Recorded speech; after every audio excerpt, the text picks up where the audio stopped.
banget deh. Emang lagi ngapain sih? Ini loh, aku lagi belajar ilmu ekonomi, tapi nggak paham-paham. Apalagi aku besok ulangan.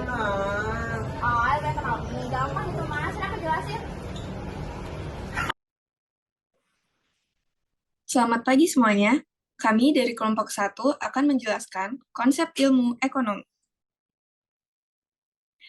Materi yang akan kami bahas, yang pertama ada pengantar ilmu ekonomi, sejarah ilmu ekonomi, pelaku ekonomi, tindakan ekonomi, motif ekonomi, dan kegiatan ekonomi.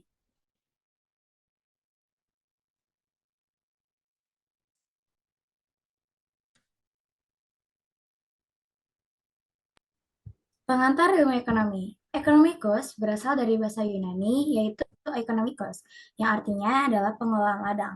Pengelolaan ladang ini merupakan mata pencaharian masyarakat pada zaman dahulu. Pengelolaan ladang ini mereka lakukan untuk memenuhi kebutuhan keluarga dan warga polis. Istilah ini dicetuskan oleh filsuf Yunani yang bernama Xenophon. Ekonomikos terus berkembang hingga muncul istilah Homo economicus atau manusia ekonomi, yaitu upaya manusia untuk memenuhi kebutuhan dan kepuasannya dikala atmos kebutuhan itu terbatas. Ilmu ekonomi mempelajari berbagai bentuk aktivitas ekonomi, yaitu segala tindakan untuk memenuhi kebutuhan dengan mempertimbangkan rasional dan terukur.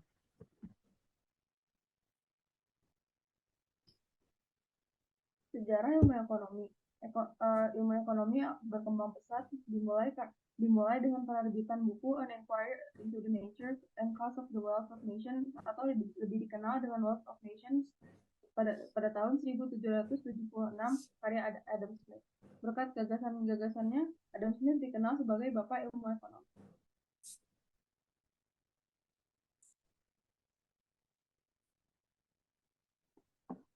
Awalnya, manusia memenuhi kebutuhannya dengan berburu dan merampok, dan terciptalah sistem barter yang dianggap memudahkan manusia untuk mendapatkan suatu barang. Namun, sistem barter ini memiliki kekurangan, yaitu tidak mempunyai satuan ukur yang jelas pada suatu barang. Karena itu, sistem barter sudah tidak digunakan karena dianggap tidak efektif. Seiring berkembangnya peradaban, manusia menemukan uang. Berbagai upaya dilakukan manusia untuk memenuhi kebutuhannya. Itulah inti dari ilmu ekonomi. Kelahiran ilmu ekonomi juga didorong oleh kelangkaan. Pelaku ekonomi. Pelaku ekonomi ada 4, yaitu rumah tangga keluarga, rumah tangga perusahaan, rumah tangga pemerintah, dan rumah tangga luar negeri. Rumah tangga keluarga yaitu kelompok masyarakat yang melakukan kegiatan konsumsi barang dan jasa untuk memenuhi kebutuhan hidupnya. Perannya yaitu sebagai konsumen dan sebagai penyedia faktor produksi. Yang kedua, rumah tangga perusahaan atau rumah tangga produsen merupakan pelaku ekonomi yang berperan sebagai penyedia barang dan jasa bagi konsumen. Yang perannya itu memproduksi barang dan jasa dan sebagai pengguna faktor produksi. Jenisnya ada 3, yaitu BUMN, BUMS, dan koperasi. Yang ketiga, rumah tangga pemerintah yang memiliki peran pengatur atau regulator dalam perekonomian. Pengatur yaitu pemberian subsidi dan lain-lainnya kepada perusahaan dalam negeri sehingga mampu bersaing dengan produk dari luar dan menentukan besarnya pajak. Konsumen sebagai konsumen dan lalu sebagai produsen. Contohnya itu BUMN, KAI, dan PLN. Yang terakhir terdapat rumah tangga luar negeri, yaitu individu atau lembaga yang melakukan kegiatan ekspor dan impor. Perannya ada 3, yaitu melakukan ekspor dan impor, ketenaga kerjaan, dan memberi pinjaman luar negeri.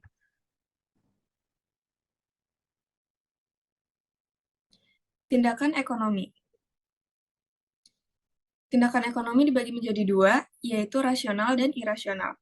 Tindakan ekonomi rasional yaitu tindakan yang dilakukan berdasarkan pertimbangan-pertimbangan tertentu ketika memutuskan dan memilih suatu hal. Contohnya, berbelanja produk yang berkualitas dengan harga yang murah. Keuntungan yang didapat adalah harganya bagus, namun uang yang dikeluarkan untuk mendapatkan barang tersebut sedikit. Kedua, membeli barang dengan cara menawar meskipun mampu membeli dengan harga lebih mahal. Kemudian, menggunakan barang substitusi ketika harga barang pokok yang dibutuhkan melonjak tajam. Tindakan irasional yaitu tindakan yang dilakukan tanpa mempertimbangkan beberapa faktor, seperti keuntungan, prioritas, dan pertimbangan lainnya. Biasanya, tindakan ekonomi irasional cenderung merugikan. Contohnya, ketika kamu membeli barang hanya untuk mengikuti tren, menghabiskan waktu, tenaga, dan uang ketika kamu tidak membutuhkan barang tersebut. Kemudian Pak Hardi membeli burung lovebird seharga 50 juta. Padahal ada lovebird yang lebih murah. Membeli barang-barang yang mahal boleh saja, tapi harus tahu porsi dan batas yang paling penting sesuai keadaan ekonominya. Motif ekonomi.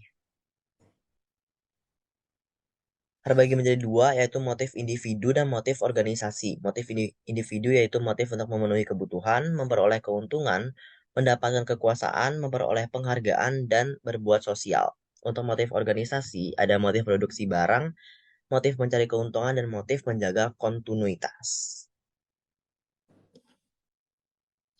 Kegiatan ekonomi terbagi menjadi tiga. Yang pertama